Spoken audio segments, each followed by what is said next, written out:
ಅಲ್ಲ ಇಡೀ ಇಂಡಿಯಾದಲ್ಲೇ ಫಸ್ಟ್ ಅಲ್ಲ ನೀವು? ಇಂಡಿಯಾದಲ್ಲೇ ಫಸ್ಟ್ ಅಂತೇಳಿ ಒಂದು ರೆಕಗ್ನೈಸ್ ನಿಮಗೆ ಆಗುತ್ತೆ. ಗೊತ್ತಿಲ್ಲ? ನಮ್ಮ ಮೇಡಮ್ ಹೇಳೋವರೆಗೂ ನನಗೆ ಗೊತ್ತಿರಲಿಲ್ಲ. ಆಮೇಲೆ ಲಿಮ್ಕಾ ಬುಕ್ ಆಫ್ ರೆಕಾರ್ಡ್ ಆಗಿದೆ ನಿಂದು ಅಂತಾನು ಕೂಡ ಹೇಳಿದ್ರು. ಸಾಕಷ್ಟು ಅವಾರ್ಡ್ಸ್ಗಳು, ಸಾಕಷ್ಟು ಸನ್ಮಾನಗಳು, ಅದೆಲ್ಲ ಹೆಂಗೆ ಅಂತಂದರೆ ನಾನು ಬಯಸದೆ ಬಂದ ಭಾಗ್ಯ ಅಂತಲೇ ಹೇಳ್ಬೋದು. ಆ ಒಂದು ಅವಕಾಶ, ಆ ಒಂದು ಪ್ಲ್ಯಾಟ್ಫಾರ್ಮ್ ನನಗೆ ಅವತ್ತು ಅವ್ರು ಕ್ರಿಯೇಟ್ ಮಾಡಿ ಕೊಟ್ಟಿರಲಿಲ್ಲ ಅಂದಿದ್ರೆ ಇವತ್ತು ನಾನು ಇಲ್ಲಿವರೆಗೂ ಬಂದು ಮಾತಾಡುವಂಥ ಪ್ರಮೇಯನೇ ಇರ್ತಿರಲಿಲ್ಲ. ನಾನು ಸಮುದಾಯದೊಳ ಮಧ್ಯದಲ್ಲಿ ನಾನು ಅದೇ ವೃತ್ತಿನ ಮಾಡ್ಕೊಂಡು ಮುಂದುವರಿಬೋದಾಯಿತು. ಸೊ ಇವತ್ತು ಅದನ್ನೆಲ್ಲ ಮೆಟ್ಟಿ ನಿಂತು ನಮ್ಮ ಸಮುದಾಯದಲ್ಲೂ ಕೂಡ ಸಾಕಷ್ಟು ಜನ ಮುಂದೆ ಬರ್ತಾರೆ, ಸಾಧಿಸ್ಬೋದು, ತೋರಿಸ್ಬೋದು ಅನ್ನೋದನ್ನು ನಾನು ಇವತ್ತಿನ ದಿವಸದಲ್ಲಿ ತೋರಿಸ್ಕೊಟ್ಟಿದ್ದೀನಿ.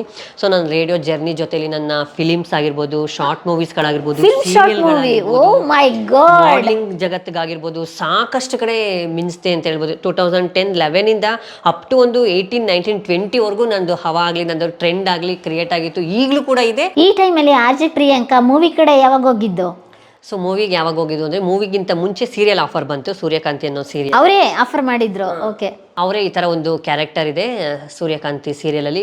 ಅದೆಲ್ಲ ಟ್ರಾನ್ಸ್ಜೆಂಡರ್ ಅಂದ್ರೆ transgender but friend character. So ಆ ತರ ಕೈ ತಟ್ಟೋದು ಆ ತರ ಯಾವ್ದು ಇಲ್ಲ. ಸೊ ಒಂದು ಹೀರೋಯಿನ್ ಹಳ್ಳಿಯಿಂದ ಸಿಟಿಗೆ ಬರ್ತಾಳೆ. ಸಿಟಿಗೆ ಬಂದಾಗ ಒಂದಷ್ಟು ಜನ ಕೈ ಸಿಗಾಕೊಳ್ಳೋಕೆ ಮುಂಚೆ ಅವಳು ನಮ್ಮ ಕೈಗೆ ಸಿಗ್ತಾಳೆ. ಸೊ ನಾವು ಅವಳನ್ನ ಟೀಚ್ ಮಾಡಿ ಒಂದು ನಾವು ಇರೋಂಥ ಜಾಗಕ್ಕೆ ಅವಳನ್ನ ಕರ್ಕೊಂಡೋಗಿ ಅವಳನ್ನ ಒಂದು ದಡ ಮುಟ್ಸೋ ತರ ಒಂದು ಫ್ರೆಂಡ್ಲಿ ಕ್ಯಾರೆಕ್ಟರ್ ಬಂತು. ಸೊ ಅದು ಮುಗಿಸ್ದೆ. ಅದಾದ್ಮೇಲೆ ನನಗೆ ಡಾಲಿ ಧನಂಜಯ ಅವ್ರ ಜೊತೆ ಜಯನಗರ 4th ಬ್ಲಾಕ್ ಅನ್ನೋ ಒಂದು ಕಿರುಚಿತ್ರದಲ್ಲಿ ಮಾಡೋದಕ್ಕೆ ಅವಕಾಶ ಬಂತು.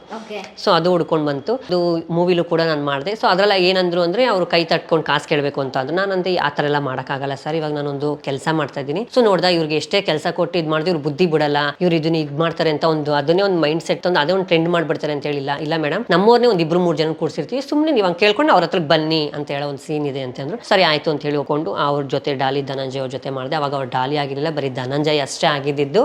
ಸೊ ಅವ್ರ ಜೊತೆ ನಾನು ಶೇರ್ ಮಾಡಿದೆ. ನನಗೂ ಗೊತ್ತಿರಲಿಲ್ಲ ಅವ್ರು ಇವತ್ತಿನ ದಿವಸದಲ್ಲಿ ಇಷ್ಟು ದೊಡ್ಡ ಸ್ಟಾರ್ ಆಗ್ತಾರೆ ಅಂತ. ಸೊ ಅವಾಗ ನಾನು ಅವ್ರ ಜೊತೆ ಮಾತಾಡಿ ನಿಮ್ಗೊಂದು ಒಳ್ಳೆ ಭವಿಷ್ಯ ಇದೆ, ನಿಮಗೆ ದೇವ್ರು ಒಳ್ಳೇದು ಮಾಡ್ತಾರೆ, ನೀವು ಮುಂದೆ ಹೀರೋ ಆಗಿ ಬರುತ್ತೀರಾ ಅಂತ ಹೇಳ್ಬಿಟ್ಟು ಅವ್ರಿಗೆ ಕಾಯಿನ ಕೊಟ್ಟು ತಗೊಳ್ಳಿ, 10 100 ಆಗಲಿ, 100 1000 ಆಗಲಿ, 1000 ಲಕ್ಷ ಆಗಲಿ, ಲಕ್ಷ ಕೋಟಿ ಆಗಲಿ, ಕೋಟಿ ಮನಸ್ಸನ್ನ ಗೆಲ್ತೀರಾ ನೀವು ಅಂತೇಳಿ ಆ ಒಂದು ಬ್ಲೆಸ್ ಮಾಡಿ ನಾನು ಅದನ್ನು ಮಾಡ್ಕೊಂಡು ಬಂದೆ. ಅದು ಈಗಿನ ಇದಕ್ಕೂ ಕೂಡ ಅದು ಟ್ರೆಂಡಲ್ಲೇ ಇದೆ. ಜಯನಗರ 4th ಬ್ಲಾಕು ಆದಲ್ಲ ಆಡುವಂಥ ಡೈಲಾಗು, ನಾನು ರಾಜ ನೀನು, ಆ ಒಂದೆಲ್ಲ ಈಗಲೂ ಕೂಡ ನೆನೆಸ್ಕೋತಾರೆ ಫ್ರೆಂಡ್ಸ್ ಆಗಿರ್ಬೋದು.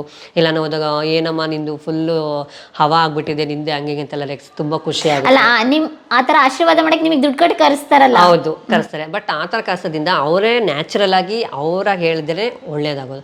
ಅದಾದಮೇಲೆ ಸುದೀಪ್ ಅವ್ರ ಬ್ಯಾನರಲ್ಲಿ ವಾರಸ್ದಾರ ಸೀರಿಯಲ್ ಬರುತ್ತೆ, ಯಜ್ಞ ಶೆಟ್ಟಿ ಅವ್ರ ಜೊತೆ, ಅದರಲ್ಲೂ ಕೂಡ ನಾನು ಆ್ಯಕ್ಟ್ ಮಾಡ್ತೀನಿ. ಓ, ಎಲ್ಲ ಫುಲ್ ಟಾಪ್ ನೀವು? ಹೌದಾ. ಅದಾದಮೇಲೆ ಗುಬ್ಬಿ ಮರಿ ಅನ್ನೋ ಒಂದು ಮೂವಿ ಬರುತ್ತೆ. ಅದರಲ್ಲೇ ಏನು ಕ್ಯಾರೆಕ್ಟರ್ ಮಾಡಿದ್ರಿ?